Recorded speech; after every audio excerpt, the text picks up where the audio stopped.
Good morning, 11th standard, and today we are going to discuss about the Fazan's rule. As in the previous one video we have done about the polarity of bonds or dipole moment we studied there, and different molecules dipole moment calculation also we learned कि जैसे ammonia का dipole moment ज़्यादा क्यों होता है, whereas in comparatively to that nitrogen fluoride का dipole जो है वो आपका कम क्यों होता है. So that also we have discussed. Now in today there was the Fazan's rule and which we have to discuss. So as all of you know that all the covalent bonds have some partial ionic character. ये हम कल की lecture में भी हमने देखा था या मेरी प्रीवियस वीडियो में आप लोगों ने देखा था. Whereas the ionic bonds also have partial covalent character. ठीक है. So the partial covalent character जो ionic bonds का होता है that was discussed by Fazan's rule in terms of following points. ठीक है. तो उन्होंने पहला ये कहा कि smaller the size of the cation and larger the size of anion, so greater covalent character of ionic bond. जितना छोटा cation होगा और जितना बड़ा अनायन होगा सो उतना ज़्यादा किसी भी आयोनिक बॉन्ड में क्या होगा, उतना ज़्यादा कोवलेंट करेक्टर होगा. This is the first one point. Second उन्होंने ये कहा that greater the charge on the cation and the greater covalent character of ionic bond. जितना ज़्यादा कटायन पे चार्ज होगा, सेकेंड कंडीशन ये है, तो उतना ही आयोनिक बॉन्ड का कोवलेंट करेक्टर एग्जिस्ट करेगा. थर्ड पॉइंट उन्होंने ये कहा कि अगर कैटायन और आपका कैटायन सेम साइज और चार्ज का, ठीक है, ऐसे कैटायंस जिनका साइज और चार्जेस क्या है, सेम है, जैसे कि एक वो जो कि जिसका इलेक्ट्रॉनिक कॉन्फ़िगरेशन n-1 ds(n)(ns)0, माने कि एक कटायन है जो ट्रांजिशन मेटल का है और एक कटायन है जो कि एल्कली या एल्कलाइन अर्थ मेटल का है जिसको कि नोबल गैस कॉन्फ़िगरेशन मिला हुआ है NS2NP6. Then from these two type of cation the cation which is having a transition metal electronic configuration is more polarizing, वो ज़्यादा पोलराइजिंग होगा then the one which is having a alkali or alkaline earth metal configuration. ठीक है, समझ आया ये point कि अगर एक ट्रांजिशन मेटल वाले में और एक एल्कली या अल्कलाइन अर्थ मेटल वाले में दोनों में ही सिमिलर चार्जेस हैं और उनका साइज भी सिमिलर हो चुका है ऑलमोस्ट, तो the one which is having a transition metal configuration that will be more stable comparatively to the another one which is having a alkali or alkaline earth metal. ऐसा क्यों? क्योंकि cation जो होता है बेटा वो अनायन को पोलराइज करेगा. ठीक है ना. कैटायन की वजह से अनायन क्या होगा, पोलराइज होगा, जिसकी वजह से इलेक्ट्रॉनिक चार्ज जो होगा that will pulled toward itself, आपकी कैटायन की तरफ भागेगा. एंड देयरफॉर हम ये कह सकते हैं कि the thereby that increases the electronic charge in between the two. Cation और एनायन के बीच में इलेक्ट्रॉनिक चार्ज बढ़ जाएगा. और बेसिकली यही होता है जब एक कोवलेंट बॉन्ड बनता है, माने कि buildup of electrons charge density हो जाती है इन बिटवीन द न्यूक्लियाई. किसके न्यूक्लियाई? कैटायन और एनायन के nuclei. So the polarizing power of cation, the polarizability of anion and extent of distortion of anion, माने कि कितना anion polarize हुआ. These are the basically factors which conclude या which decided or which determine the percent covalent character of ionic bond. The percent क्या? Covalent character. ठीक है. Covalent character of ionic bond उसको बताते हैं. अब आ जाते हैं बेटा हम एक बहुत इंपॉर्टेंट थ्योरी पे which is known as VSEP our theory, or we can say valence shell electron pair repulsion theory.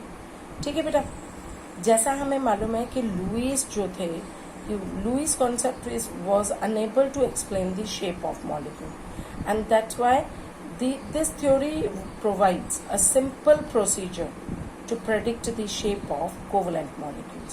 Sidgwick and Powell in 1940, they proposed a simple theory based on the repulsive interaction of electron pairs in valence shell of atom, and which was further developed by the Nihlom and Gillespie.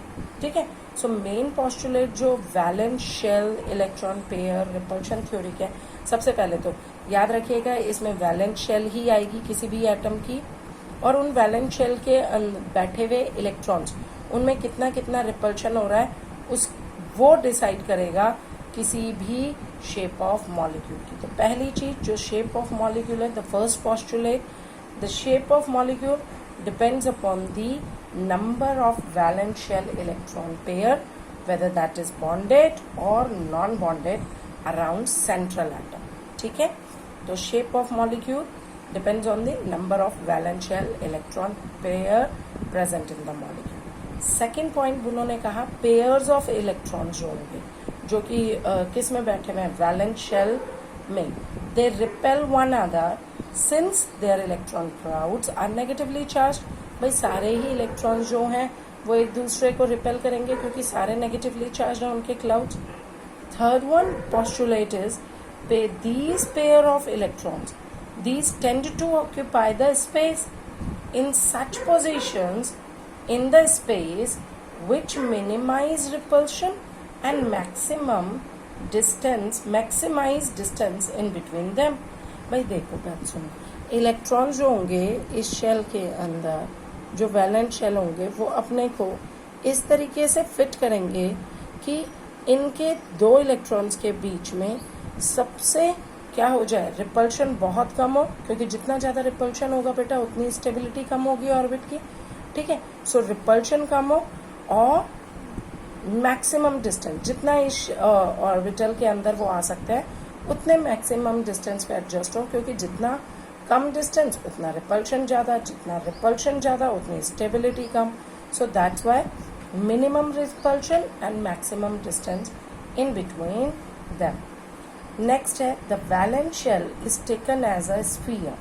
Valence shell को हमने कैसे लिया है, sphere की तरह, इस तरीके से रिकॉग्नाइज किया, with the electron pairs localising on electron surface. ठीक है, ऐसे हमने कहा स्फेरिकल सरफेस के ऊपर इलेक्ट्रॉन जो होंगे कंसिडर किया गया. उन्होंने कंसिडर किया वैलेंस शेल जो है वो स्फीयर की तरह है और उस पर इलेक्ट्रॉन जो पेयर्स है वो स्फेरिकल सरफेस के ऊपर लोकेट हो रखे हैं at maximum distance from one another, जितना ज़्यादा डिस्टेंस हो सकता है एक दूसरे से उस पर. ठीक है, next is a multiple bond is treated as if it is a single electron pair and 2 or 3 electrons of multiple bond.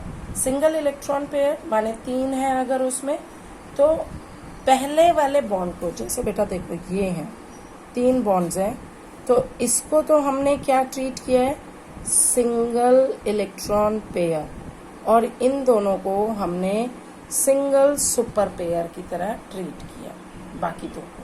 Clear? So first one is treated in multiple bond as single electron pair, वो बिल्कुल इसी तरीके से behave करेगा, और जो बाकी के दो होंगे सेकेंड और third bond, that will be acting as a single super pair. Okay, where 2 or more resonance structures can represent a molecule, the VSEPR model is applicable to any such structure. ठीक है, तो ऐसे structure के लिए हमेशा क्या रहेगा आपका applicable, VSEPR. So now repulsive interaction of electron, the repulsive interaction of electron pair जो होता है that decreases. कैसे? lone pair सबसे ज़्यादा, then lone pair bond pair उससे कम, and then last bond pair bond pair. बेटा lone pair are the pair of electrons which are not participating in bonding. ठीक है, वैलेंस शेल के अंदर जो इलेक्ट्रॉन्स का पेयर आपका बॉन्डिंग में पार्टिसिपेट नहीं कर रहा उसे हम क्या कहते हैं, लोन पेयर. तो ऐसे अगर दो लोन पेयर है तो उनका force of repulsive force of interaction उनमें सबसे ज्यादा होगा, उससे कम एक लोन पेयर और बॉन्ड पेयर वाले में होगा, और सबसे कम बॉन्ड पेयर में होगा. ये याद रखना, इट इज वेरी इंपॉर्टेंट. इसके बाद अब बेटा इस लोन पेयर और बॉन्डिंग पेयर को डिफरेंस को जो था नाइलॉम और जिलेस्पी ने एक्सप्लेन किया था. और लोन पेयर जो होते हैं they are usually localized on the central atom. Central atom के ऊपर ही लोकलाइज होता है जैसे मैंने आपको बताया. और बॉन्डेड पेयर जो होता है that is always shared in between the two atom. याद रहेगा, लोन पेयर सेंट्रल एटम के ऊपर ही होंगे, बॉन्ड पेयर सेंट्रल एटम और सराउंडिंग एटम के बीच में शेयर्ड पेयर ऑफ इलेक्ट्रॉन होगा. और जिस वजह से लोन पेयर इलेक्ट्रॉन जो होता है मॉलिक्यूल में वो क्या लेगा, ज्यादा जगह लेगा क्योंकि वो सेंट्रल एटम के ऊपर ही बैठा हुआ है as compare to the bonding pair. ठीक है, and that's why lone pair having a और possessing a maximum repulsion as compared to the lone pair bond pair, or we can say bond pair. ठीक है, this repulsion basically ये जो repulsion effects है ये ideal shape देने में और ऑल्टरेशन इन बॉन्ड एंगल्स देने में मॉलिक्यूल्स की क्या करते हैं, हेल्प आउट करते हैं या उसको डिटरमाइन करते हैं. सो सिंपली अगर हम बात करते हैं prediction of geometrical shapes, VSEPR theory जो थी इज डिवाइडेड अ मॉलिक्यूल बेटा, हाँ, मॉलिक्यूल्स इनटू टू कैटेगरीज. दो कैटेगरी में VSEPR के अंदर हम ज्योमेट्रिकल शेप्स को प्रेडिक्ट कर सकते हैं. First one, the molecules in which central atom has no lone pair, क्योंकि उसकी वजह से उसकी ज्योमेट्री चेंज होगी, रिपल्सिव फोर्स ज्यादा हो जाएगा. और हैज नो लोन पेयर, और the molecules in which central atom has one और मोर लोन पेयर. सो आज हम अभी सिर्फ बात करेंगे the central atom, the molecules in which central atom is having no lone pair, इस वाली कैटेगरी के. तो इसके अकॉर्डिंग हम अपने जो शेप्स हैं in which the central atom is having without any lone pair, so central atom is A and B are the surrounding atoms. ठीक है, AB जो है वो क्या है, A जो है वो आपका central atom without any lone pair and B is the surrounding atom लेकर के चलते हैं. Surrounding atom can be same, it can be different. ठीक है, तो उनको लेकर के चलते हैं. अभी हम सेम पे बात कर रहे हैं. So in that one case AB2 first shape आएगी, फर्स्ट टाइप ऑफ कंपाउंड आएगा AB2, that is showing a linear shape. इस तरीके की शेप होगी बेटा, स्ट्रेट ये वाली आपकी. ठीक है, सेंट्रल एटम A यहाँ और B ये रहे आपके, तो 180 डिग्री का एंगल बनेगा इसमें. AB3 जिसमें A सेंट्रल एटम है, B आपके सराउंड कर रहे हैं A को, 120 डिग्री का एंगल होगा. Trigonal planner. Example of such a compound, type of compound is BF3, boron trifluoride, whereas in linear shape example is beryllium chloride. Next is AB4, that is tetrahedron, in which a central atom is A and all these four surrounding atoms are represented by B. ये ठीक है, AB, and the angle in between 2B, that is 109.5 degree. The fourth one, that is AB5 type of compound. In these type of compound, the shape is of trigonal bipyramidal, in which A is surrounded by two type of bonds. ये दो B जो होंगे ये आपके